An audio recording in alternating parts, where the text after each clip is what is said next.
Welcome to the Cake Therapy Podcast, a slice of joy and healing with your host, Dr. Altreisha Foster.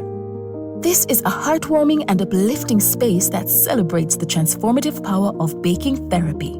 The conversations will be a delightful blend of inspirational stories, expert insights, and practical baking tips. Each episode will take listeners on a journey of self-discovery, emotional healing, and connection through the therapeutic art of baking. There's something here for everyone, so lock in and let's get into it.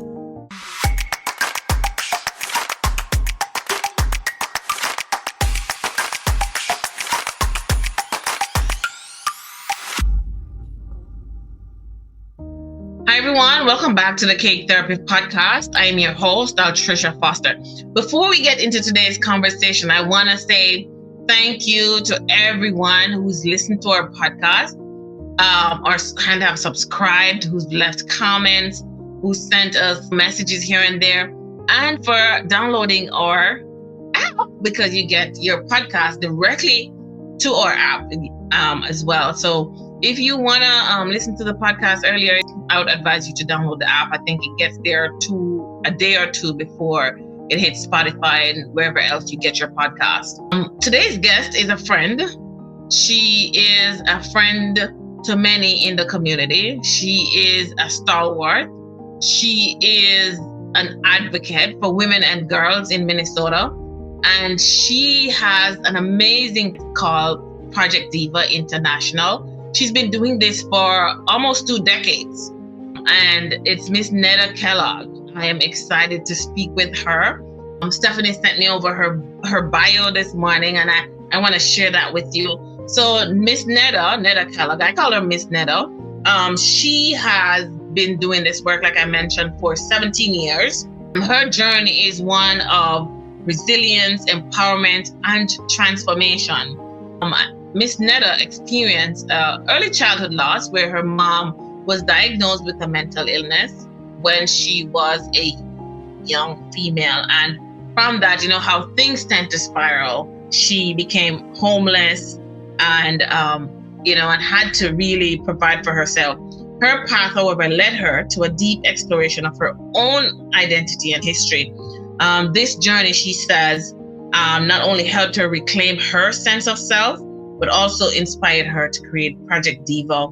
This is a program that the Project Diva International is dedicated to empowering Black girls from 3rd to 12th grade. Through Project Diva, Neda and her team guide these young women towards self-discovery, academic achievement, and personal growth, all while fostering a strong sense of sisterhood and cultural pride. Ms. Neda's work has impacted over 1,500 girls to date, providing them with the tools to see their limitless potential and change the narrative of their lives. We are excited. I am excited to have her on today to share the mission, the vision, and for her Project Diva International. And what is her hope for the next generation of young Black women in Minnesota and across the world? So welcome, Miss Neda Kellogg, to the Cake Therapy Podcast. Welcome, Neda. Thank you for having me, Dr. Foster. I'm excited.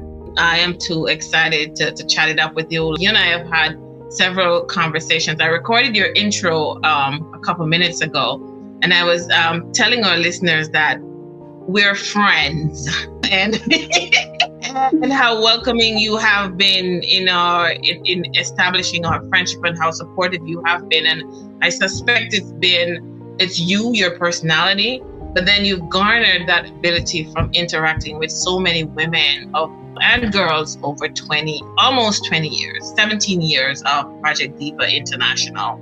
How are you doing today? I usually do like a mental health check-in. I know you do your power hour in the mornings. Tell us a little bit about your mental health this morning. Yes, my mental health I'm good this morning. I'm well. I have been up for a while. I did get my power hour in this morning. It looked a little different than it normally does, but I did make it happen. So I'm doing really good. Thanks for asking. Yeah, share with our listeners the power hour and what it means to you. So Kia Allen of the Love Initiative is our marketing and branding director. And she created about 5 years ago this space for us as an organization, meaning the girls in our organization as well as the women in our organization, to make time for their day. So our focus areas are emotional, mental, and financial health. We had been trying to figure out, like, how can we level set for our day so that we can all be emotionally well? And so what it is we take an hour before we're supposed to wake up to just level set. And that could include whatever you need for your emotional health that morning. And the goal is for our middle schoolers, for them to get up 30 minutes before, high schoolers and adults an hour before. And again, it really is just to love on yourself before you let the world in. You know, I've gotten to know you over the past couple of months. And what I love about you the most is the many layers of Neda. There's so much to you. But I would like for you to share with our listeners a little bit about your personal and your educational journey becoming Miss Neda. Wow. So I give homage to my grandmothers. Both of my grandmothers' names is Ruth. And so I call myself the Truth because I had two grandmas named Ruth. And both of them I'm from Omaha, Nebraska.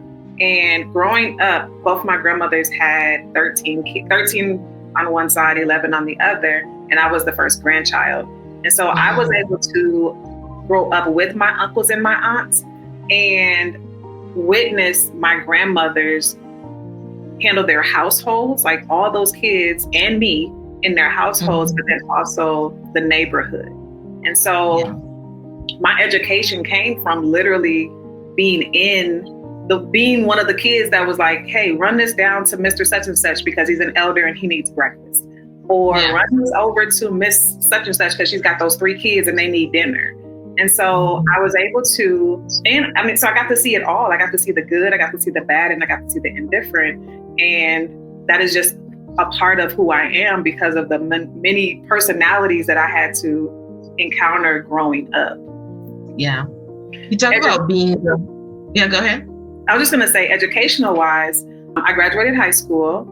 I attempted college, but I ended up being homeless at 18. And my full ride wasn't, how can I say it? My full ride, I couldn't afford even having a full ride, basically. I didn't have what I needed to be able to make it to school successfully. Transportation wasn't there. Money for food at school wasn't there. So I wasn't able to focus on that. I really had to go out into the workforce and get a job to take care of myself. And so my education has also come from connecting to people who have poured into me to help me understand how to run a business since I was young. So, you talk about being homeless, and I read a very personal story of yours, but you've also shared with me over coffee in the Minnesota Women's Press, where you said losing your mother to mental illness at an early age, and that significantly impacted you. So I'm assuming that your homelessness was connected to that loss, but talk a little bit more about the significant impacts of losing your mom to mental health. Wow. That it still affects me to this day. My mother was a mom that was very involved as a mother until I was in 7th grade.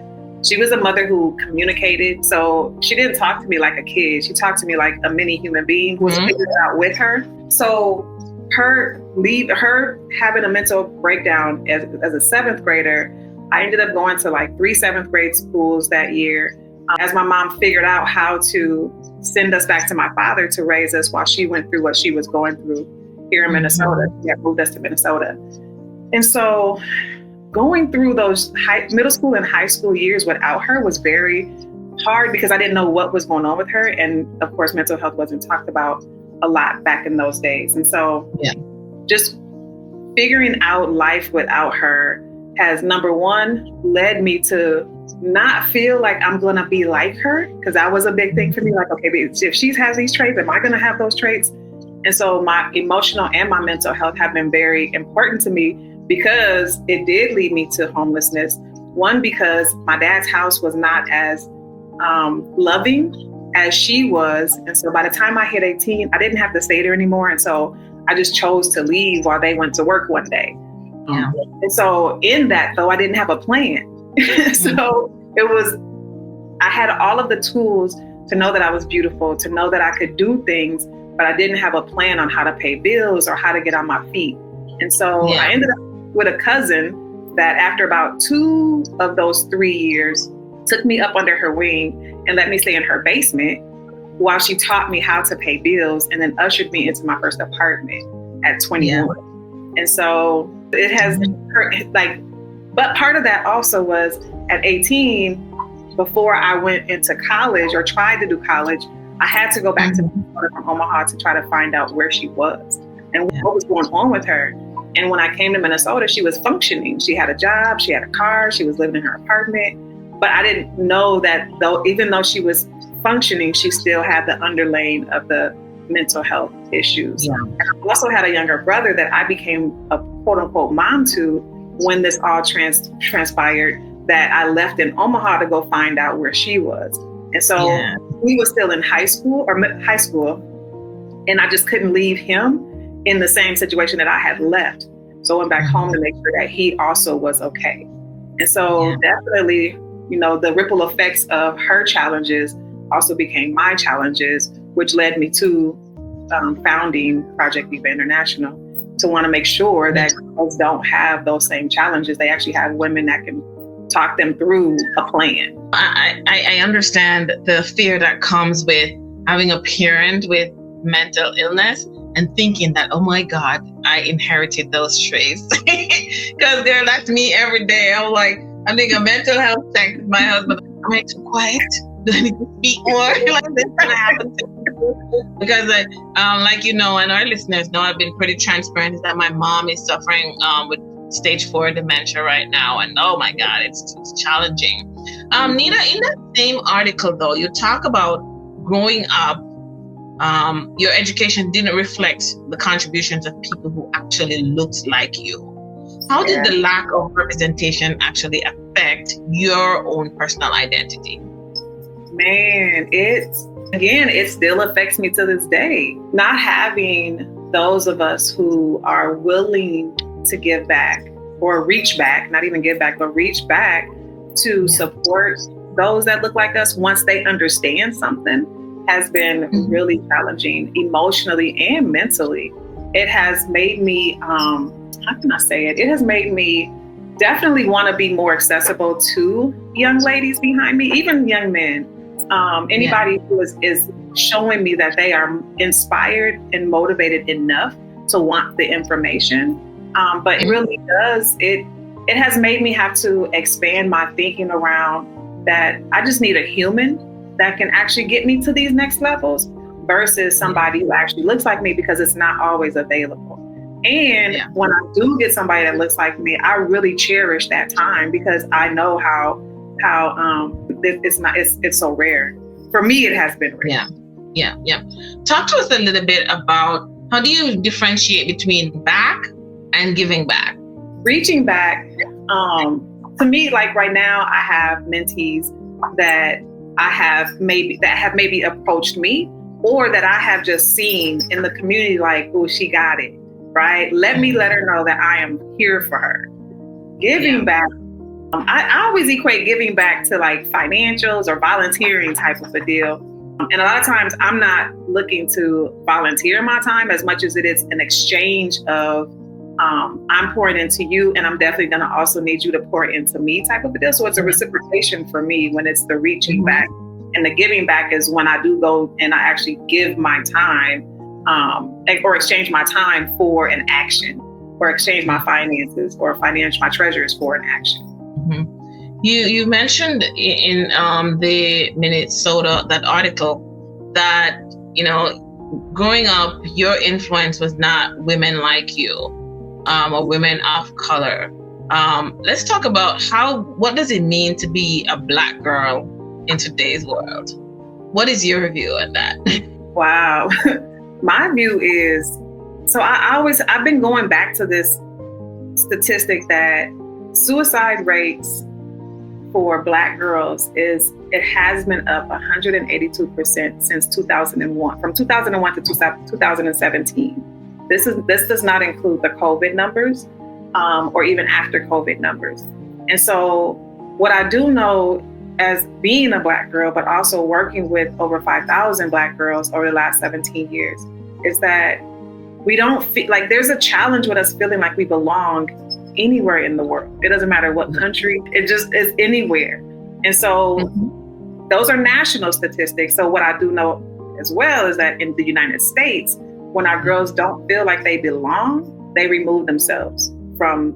And so what that looks like is that there's so many challenges. There's like a lot of our girls don't have the language or the support to what they're going through. And because they don't have the language and the support and the layers and dynamics of parenting, especially now, because there's a lot of parents who have their children doing so many things because it looks good, and they're not checking on their young girls' mental or emotional health because they also weren't checked on. They don't know what it looks like. And to look busy looks like you're being somebody. And a lot of people want to be somebody. And so what we've learned to do in Project Diva is slow everybody down, parents and girls, to really think about, have you checked on your child? Not how was school, but how did that teacher treat you today? What did y'all talk about at school today? What does that mean for where you're going? Like really slowing down to communicate with them about how they are really doing throughout their days, every day. Yeah. Tell me what it is. What was the pivotal moment in your life that, what were the instructions that you received that you needed to start, Project Diva International? What inspired you to create the organization? So back at home in Omaha, Nebraska, I was the go-getting girl. Like I learned early that I didn't like to work for people. And I ended up doing a string of entrepreneurial things to see where my thing was. And so I love doing hair, did hair out of the kitchen like a lot of us have, because of course that's part of our DNA, and ended up going to hair school. My goal was to manage my salon and have women working with me in the salon, and failed. But what I learned was I was able to work for a middle school, volunteering my time to work with Black girls around, again, their emotional and their mental and emotional health. And so when they finished their sessions with me, their 6 to 8 week sessions with me, then I blessed them with coming over to the salon and having services. And that was fun. It was like, it really fulfilled me. I also was a businesswoman as well.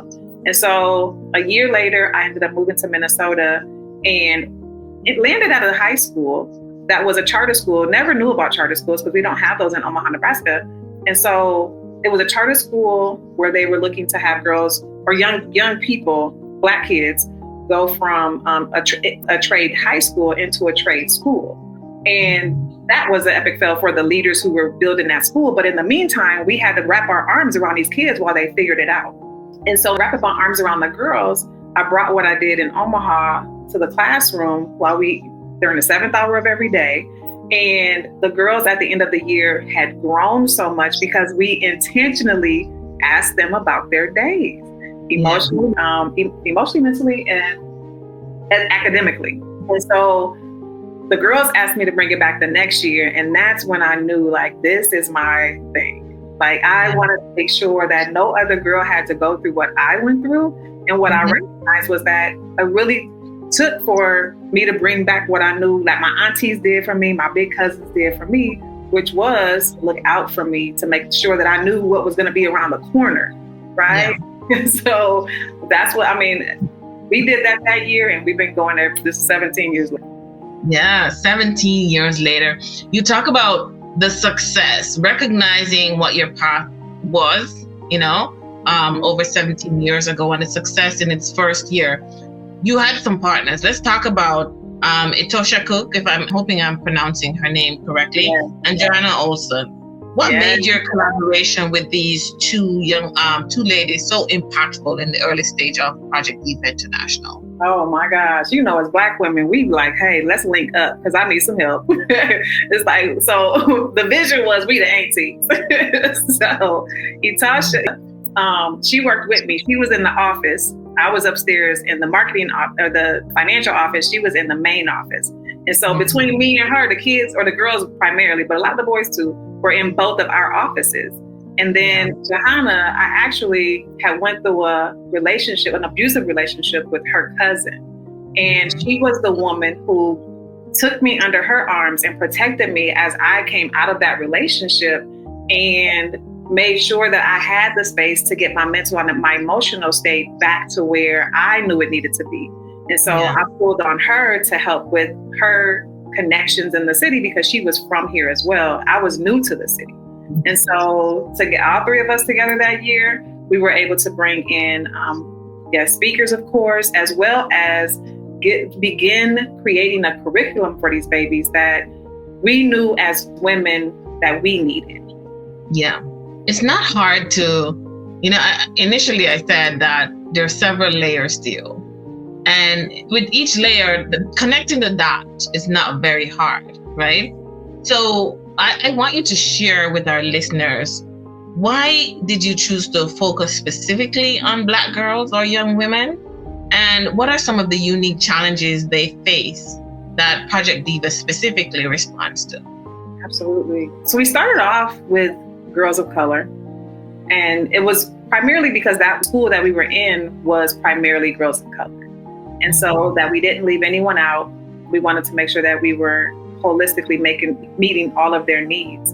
And as the years went on, I'd say maybe year 2 or 3, we had mostly Black girls already with us. And when I started to do the research, because now I'm dedicating my life to it, I'm seeing that the 182% that I just numbers just came out, like I said, around 2017, that put the language to the why, right? Like it was, how you just know, like these girls need way more. Number one, because again, I was that Black girl who had a mother with a mental illness that when her challenges came, I was expected to continue to move on in life without nobody asking me what was my plan? How did my mom's situation even impact me? And nobody would tell me what was going on with her. And so I'm expected to be respectful. I'm expected to get good grades, all of the things without any context. And so, and I knew that I had suicidal thoughts throughout that time frame between middle school and high school. Girls were talking about it. Like when we gave them the space, they were literally talking about it. And so when we moved to that we service primarily Black girls. We don't discriminate against anyone, but when girls come into our space, they get the Black girl experience. They get the Black aunties, right? And we have over the years had a lot of pushback behind why just Black girls, but with a suicide rate of 182%, it's clear to us why.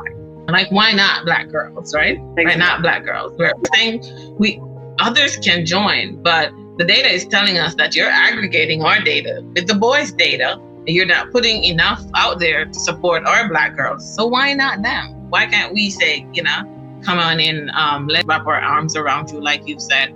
You mentioned space. Tell me about the space that you created for the please. So before COVID, we met in person 4 hours every Saturday for the entire school year. And these girls came. Because again, this is not in school. This is outside of school.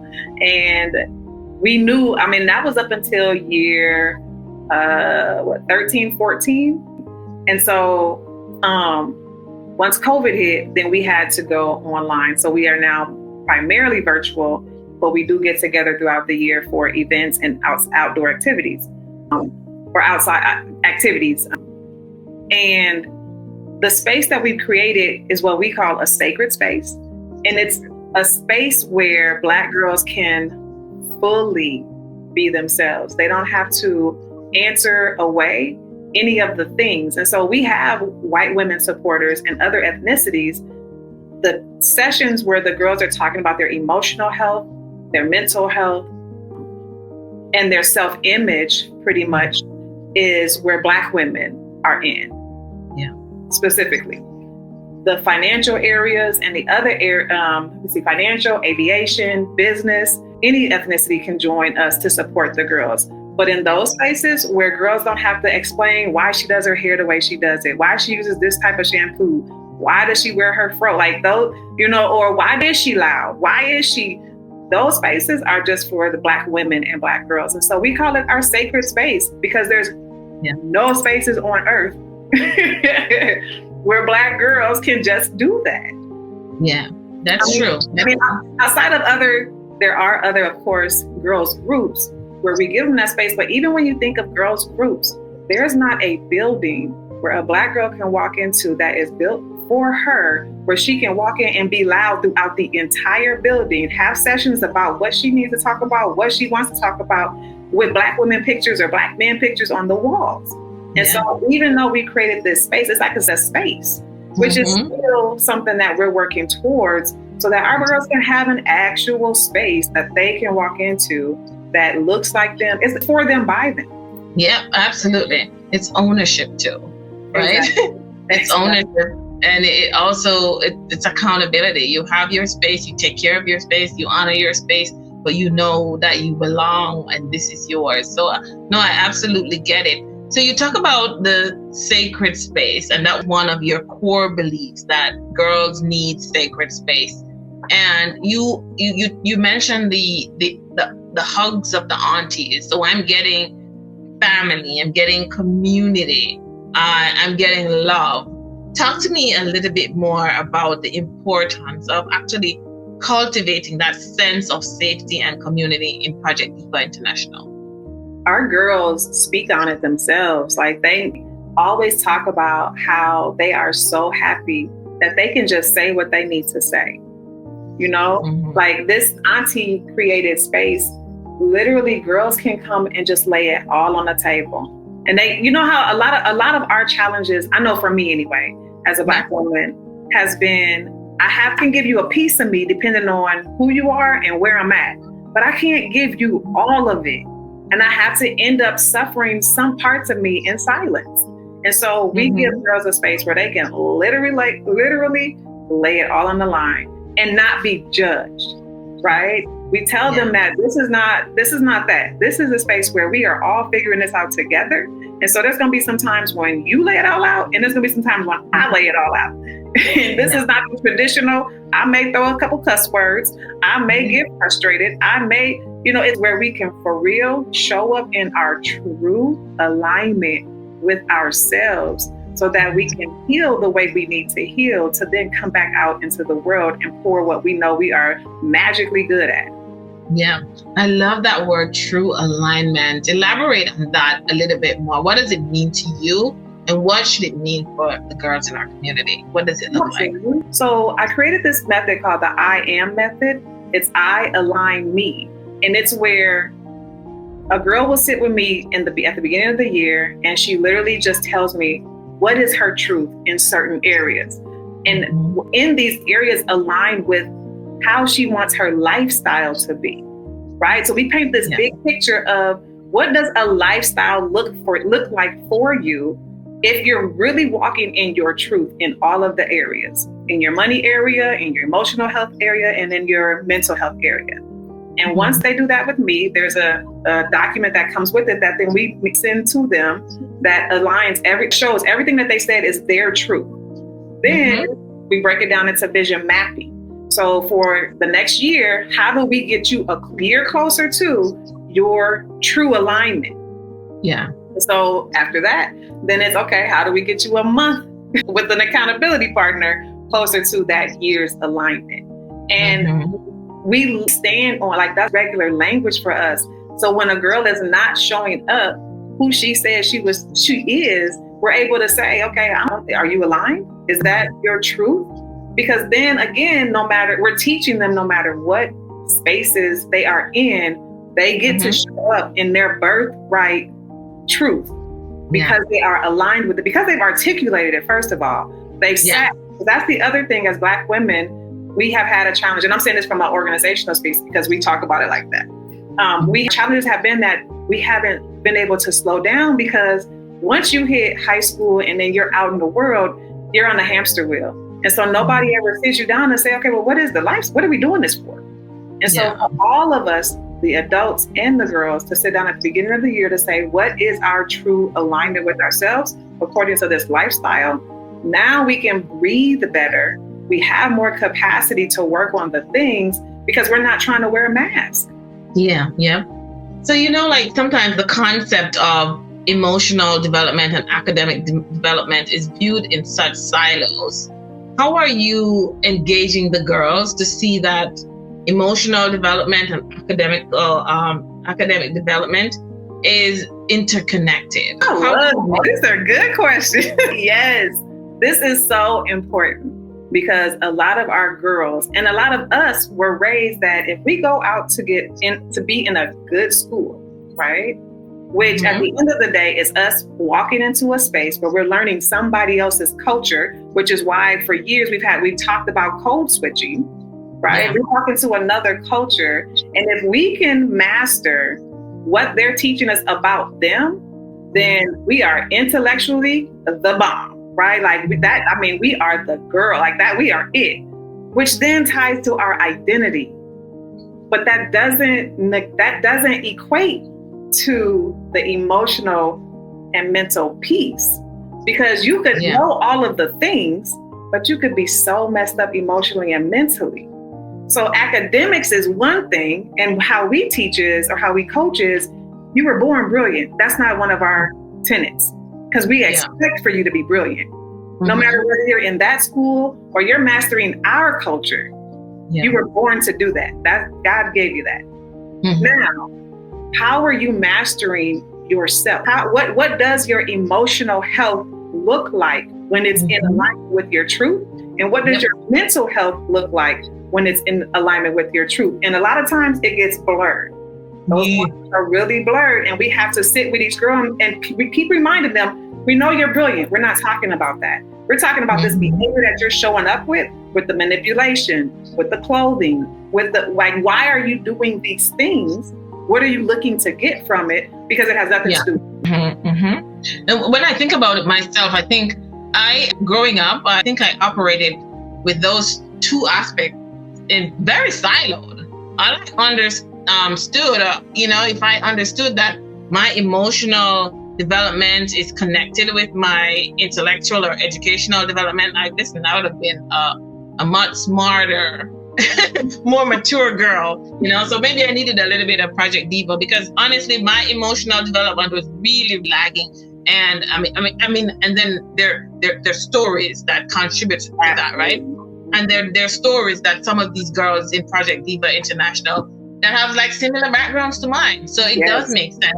And I love that you're able to connect the two and really implore on the girls that this is an important aspect of who you are as an individual. Absolutely, sis. That has been the success of us. When girls leave, they really have that sense of themselves. And a lot of times the world is looking for us to have all these measurements on their success, but it's the stuff that they want to measure. But a lot of times you can't measure the emotional and mental health. We just know as women that once they finish with us, listen, they will be able to walk into different spaces as a Black young lady, way more settled with who they are, or settled into who they are, way more confident. One of the examples that I gave a couple weeks ago was, I'm a part of a couple of organizations that are primarily white women. And like I told them, if I didn't know who I was, I would have left a long time ago, because the microaggressions, right? The white women sticking together, and sometimes sticking together against me when I know what I'm talking about. I don't have to deal with that.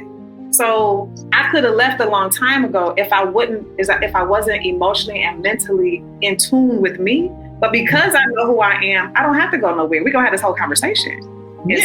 Right? So that you understand why I'm here, how it benefits both you and myself. Yeah. That's what we're teaching the girls. Like even in school, as they're going through classes, we'll have girls text us in the middle of the day and be like, well, my teacher just said this to me. So the first thing is to remind them that you're not crazy. And if that felt like it didn't feel right, then you're right. Now let's deal with what result would you like? And let's give you the language to be able to then advocate for yourself, because you know who you are. Exactly.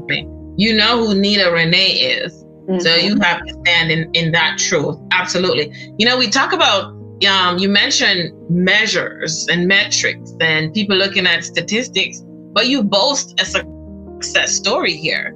You have less than 1% teenage pregnancy, 100% school year completion, and a 99% graduation rate. What do you attribute this type of success with Project Diva International? How do you measure the deeper, intangible impacts of the program on the girls involved in the program?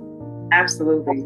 So the teenage pregnancy piece is all because, again, they know who they are. So because they understand and value who they are, they make better decisions when it comes to them being with young men or young women, whatever they choose, right? They actually are thinking through who they want in that space and if they're even ready for a child, right? So we don't skirt around those conversations. We have those conversations so that, again, they know what's coming around that corner.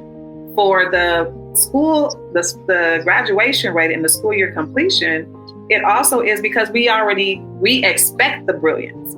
It's not can you get this work done? It's where are you having the challenges? And like we do as adults, where do you need somebody to support you in that? Because we like to lean into our gifts, and wherever we're not gifted, you go and get somebody to help you with that. So we teach them those tools so that they walk into adulthood with the same mentality, right? But they don't have to wait till they're an adult to understand that. We give them those tools while they're still in middle school and high school. Yeah. I'm a huge proponent for alternative ways to responding to the needs of our girls. I said that it cannot only be talk. And Project Diva is providing that space for girls to have healthy communication and healthy dialogue with each other and build community, I would say. Because anyway, you have 2 or 3 together, I'm sure, something magical usually comes from it because girls are learning to really speak with each other. How do you view, though, the role of alternative therapies or non-traditional approaches to personal development of women and girls? How do you see, those other modalities working? Man, this is good. Up until this year, actually, that had been one of our biggest challenges. It is most of our parents come to us when their children are needing more support, trying to find a Black therapist, primarily a Black woman therapist. And it's just, again, the Black women therapists are either super booked or non-existent or can't afford it. And so after meeting you in Cake Therapy, it was like, dang. And so now we have literally began to look for other therapy modalities, such as the Cake Therapy. And so we are instilling the Cake Therapy option for our parents and our girls, which we are so excited to be working with you on. We're also instilling boxing therapy. Theirs has signed on to us participating with our girls in boxing therapy. And that's because one of my other sister girls, she started boxing therapy like I think a year ago. And so it's like, oh, that's so beautiful. And then we have swimming therapy. We have music therapy. We have equestrian therapy. And so it's giving our girls options because at the end of the day, what I've been telling parents is whether you find a therapist or not, your baby still needs to get to her healing. So where can we find some synergy in her interest or at least what she's willing to do to get the therapy? And these turn into hobbies is our goal, is that they turn into hobbies that are lifelong types of ways. Not only that they will stick with, but then they're also expanding their ideals around what does therapy look like for them instead of continuing toward the status quo that has not been helping us for years. Yeah. When I think about Project Diva, I see so much alignment with the Cake Therapy Foundation because our vision and, I think our mission is all about empowering and uplifting young women, which constantly resonate with me. I feel like it's it's not a feeling. I know it's my purpose to support young women and girls. I know it's my calling to be able to tell a girl what I have been through, that they know that they have an ally and a friend and a listener in me. And in our foundation, girls show up the biggest thing I find is confidence and the inability to trust other individuals, trust what they're feeling, trust what they're thinking. Tell me about Project Diva's biggest challenges. And I tell you what our biggest challenges are, because I want to see if they have those challenges aligned, since we're dealing with the same population. They're spot on. Not trusting their process and the confidence. Also, it is feeling safe to be able to share. Yeah. That's one of the biggest things too, is girls having to get with us and be with us for a little while before they're like, oh, okay, they the real deal, right? Like, that's the other piece. But definitely not trusting their process. So again, as we do our power hour, as we do our I am method, those things are the things that just kind of keep reminding them, like, of no. We say it a lot in Project Diva. Oh, they come to us like, oh no, we trust your process. Yeah. Just be in their mirrors like, oh, you got this. I trust your process. Let me hear it again. What are you thinking? What do you think the solution should be? Oh, girl, that's perfect. I trust your process. And I want you to do the same. Yeah. Right? So I love that's spot on. Yeah. What motivates you to continue to do this work when we understand the hierarchy of how the world views us, right? They see the white man, the white woman, the black man, and then the black girls. Tell me what it is with all of those things that are stacked against women of color, us black women. You know, I no longer use BIPOC, and I tell you why. I've told you why. But I want to know, what keeps you going? What motivates you to continue to do this work? Dr. Foster, it's because I needed a therapist. I don't even want to say I needed a therapist. I needed support. And when I created Project Diva, these girls and women were my support. They were my therapy. And this is from when I didn't understand it back in Omaha when I first started off at the middle school, and I blessed the girls to come into my salon. But when I came up here to Minnesota, and it's such a white space, I needed them because I also was still caretaking for my mom. So I went from not knowing where she was to her coming back to Omaha, being in the coldest day of the year, one year in Minnesota, being on a bench, and me having to say, I need to figure this out with her. And so I'm in Minnesota now because I needed to also have a space where I could breathe, because Omaha felt like it was smothering me.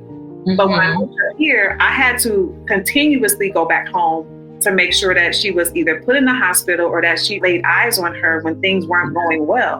And so those were a lot of crying nights. They were a lot of frustrated days on the phones with, the Department of Health and, trying to figure out what facility I can put her in. And then don't even talk about when they took the facilities away. Then, that was a whole nother level to how do I continue to get her help? And so my motivation has been that. And I talk to the leaders and the girls consistently around, we are not born to be in silos. And we all need a care team before we need a care team. So I have created this care team of women that I celebrate with. And in my crying nights, I know I can call at 2 a.m. to say, I'm not doing well. And so I know that our girls need this. And so I get up every day until I get this space, until this campus is built. I am not stopping until that happens, because our girls need a physical space as much as we've created a regular space. But I do it because before I leave here, I want to make sure that all Black girls know that they have a space that they can come to. Okay. 182%. Yeah.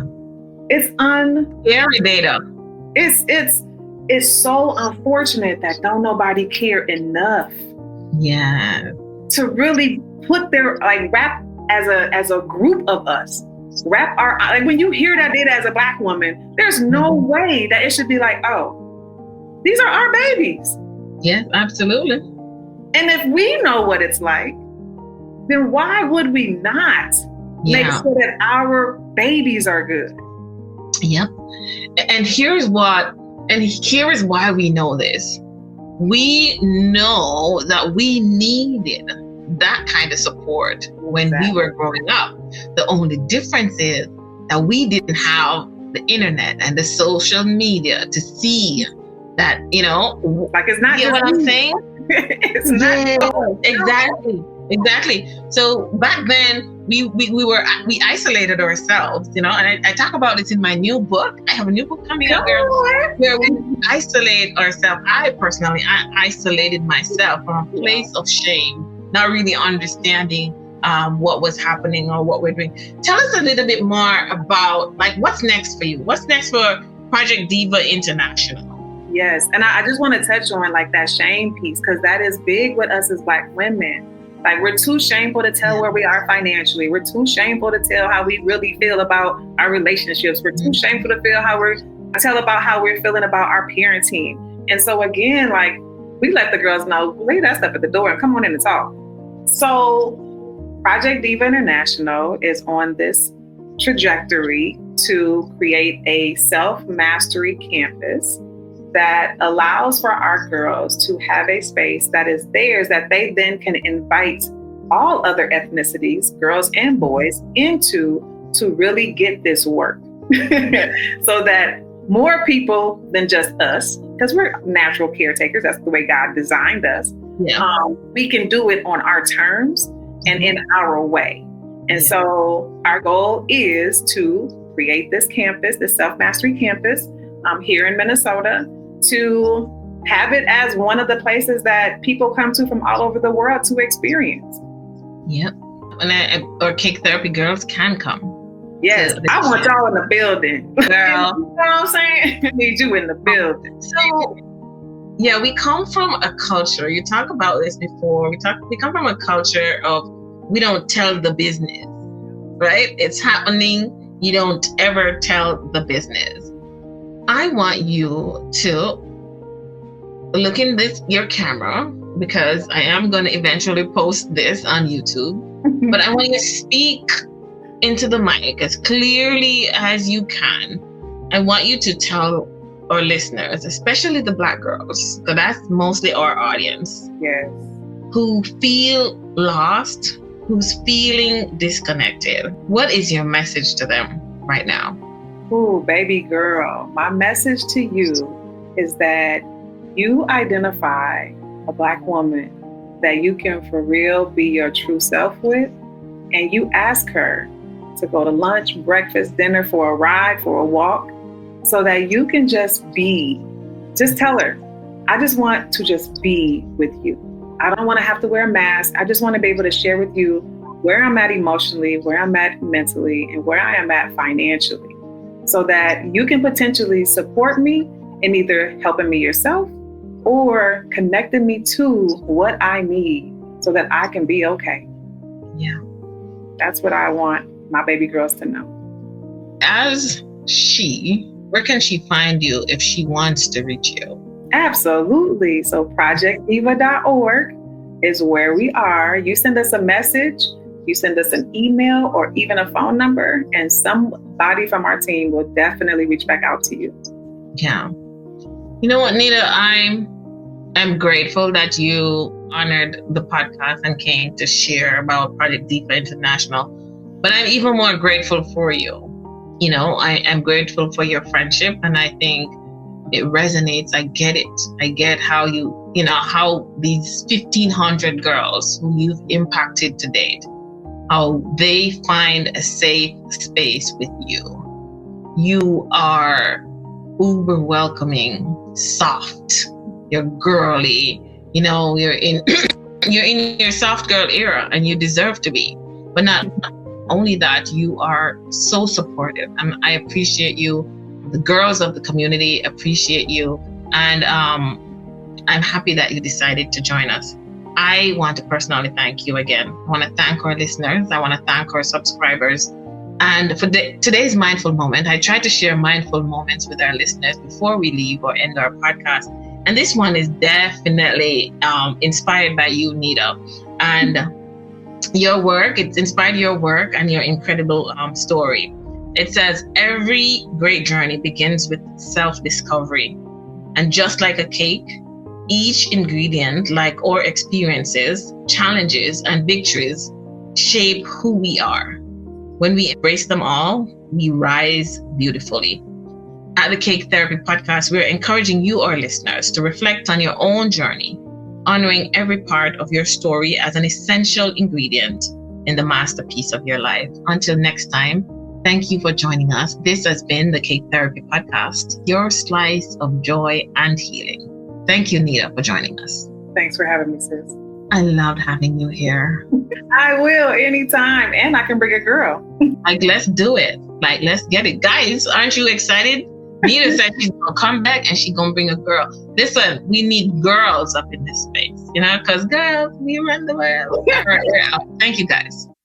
Thank you for tuning in to the Cake Therapy Podcast. Your support means the world to us.